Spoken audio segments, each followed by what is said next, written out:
Assalamualaikum warahmatullahi wabarakatuh. Perkenalkan, nama saya Rafista Pinsya Syahira. Saya dari kelas 11 TKJ 2, bersekolah di SMKN Negeri 2 Purwakarta. Di sini saya akan membahas tentang jaringan. Next. Sini juga saya akan bahas 3 jenis kabel. Yang pertama kabel copper, yang kedua kabel fiber optik, yang ketiga ada wireless. Nah, di sini juga saya akan membahas tentang jarak, lingkungannya, jumlah data dan kecepatannya, dan biayanya. Yang pertama itu ada kabel copper. Apa sih itu kabel copper? Nah, kabel copper adalah pelindung atau penutup untuk kabel, digunakan untuk melindungi kabel dari kerusakan fisik. Nah, di sini juga kabel copper memiliki jarak maksimal 100 meter. Jaraknya bisa lebih, namun akan terjadi data loss karena interferensinya. Jadi kalau misalkan instalasinya masih di bawah 100 meter, bisa memakai kabel UTP. Tapi kalau misalnya udah menghubungkan jaringan antar gedung, antar kota, atau antar benua dan antar negara, tidak memungkinkan memakai kabel copper dan memang harus memakai kabel fiber optik. Yang kedua itu ada kabel fiber optik. Apa sih kabel fiber optik? Nah, kabel fiber optik yaitu digunakan untuk antar negara, antar benua, antar kota, dan antar gedung. Nah, kabel fiber optik ini jaraknya itu digunakan kan untuk antar benua, antar kota, dan antar gedung.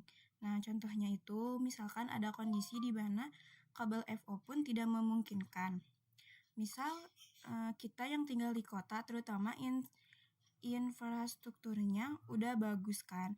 Kabel FO itu bisa ditarik melintang melewati tiang listrik yang biasanya cuman untuk kondisi-kondisi. Misalnya contoh di mana saya ambil di Papua, itu dari sisi infrastrukturnya, lebih tepatnya agak masuk ke desa, karena di pedesaan itu infrastrukturnya gak ada, makanya jika kondisi itu menggunakan wireless. Tapi wireless itu bukan wireless access. Nah, poin yang banyak diketahui nanti ada istilahnya lagi dan outdoornya. Jadi memang dikhususkan untuk poin-poinnya. Jadi nanti jaraknya pun juga jauh, bukan jarak 100 meter, 200 meter. Itu jaraknya itu udah 3 km, bahkan bisa lebih juga. Seperti itu. Dan ketiga itu ada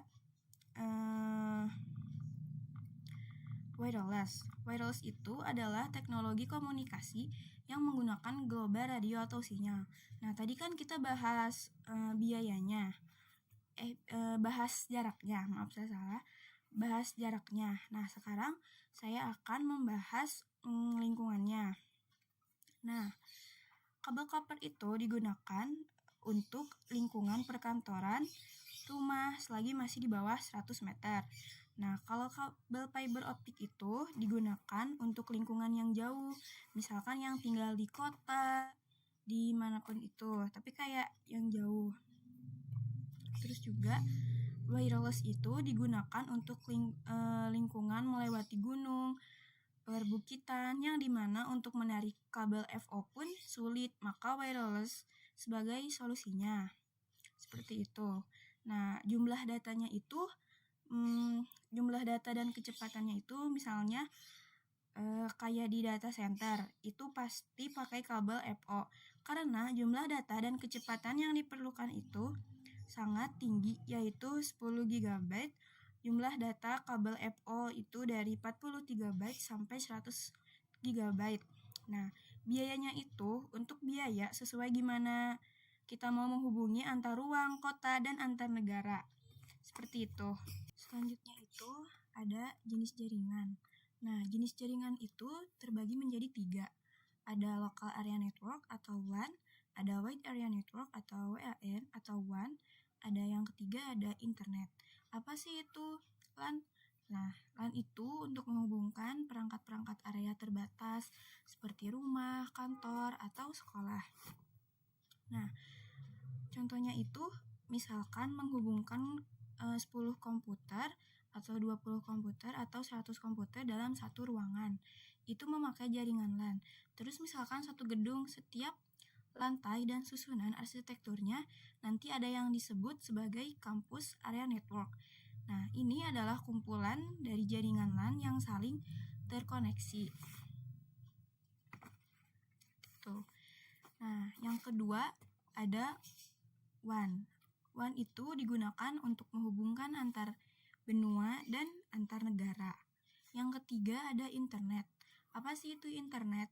Internet itu jaringan global satu dunia yang saling terkoneksi. Internet yang istilahnya network to network.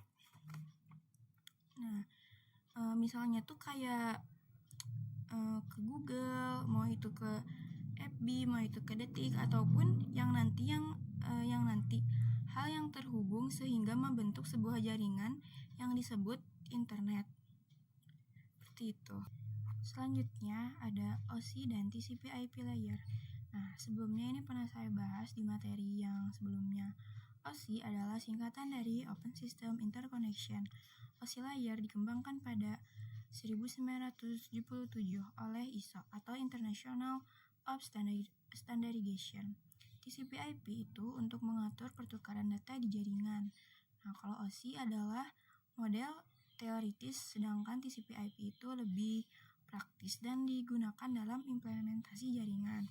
Nah, perbedaannya itu adalah di TCP/IP layer, application, presentation, dan session itu dijadiin satu.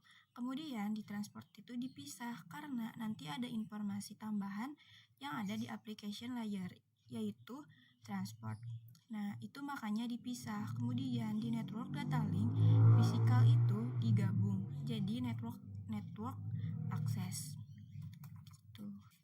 Nah, selanjutnya itu ada IPv4, yaitu yang digunakan untuk mengidentifikasikan perangkat jaringan menggunakan 32 bit atau 4 oktet yang menghasilkan sekitar 4,3 miliar alamat unik. Nah, IPv4 ini adalah identitas jaringan gitu, seperti di rumah kita. Nah, IPv4 ini diatur oleh IANA. IANA ini sebenarnya organisasi induknya. Nanti IANA ini mendelegasikan ke yang lebih spesifik. Misalkan nanti ARIN, ada ARIN, ada Platnik, ada APRIN, ada APNIK, dan ada RIP. Khususnya di APNIK ini sebagai negara Asia nanti diatur di OPNIK, dan ada yang disebut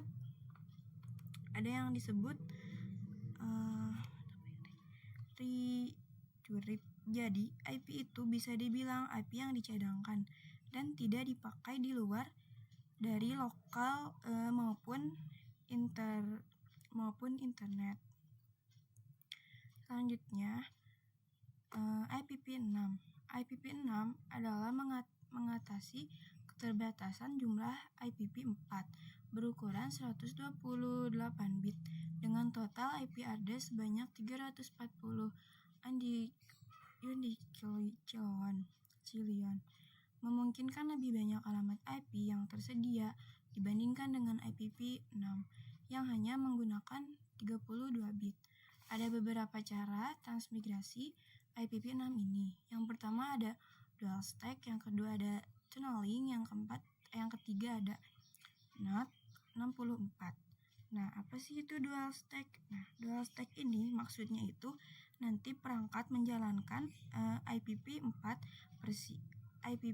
dan IPv6 nanti itu jalan barengan. Kemudian itu ada tunneling. Singkatnya adalah bisa dibilang dibungkus seperti mengirim ke IPv6. Dan juga ada NAT 64 yang fungsinya itu seperti menerjemahkan dari IPv4. Nah, dan terakhir ada iOS. Nah, di iOS ini iOS, router, dan switch. Ada 3, yaitu ada flash, ada RAM, ada NVRAM. Yang pertama itu ada flash.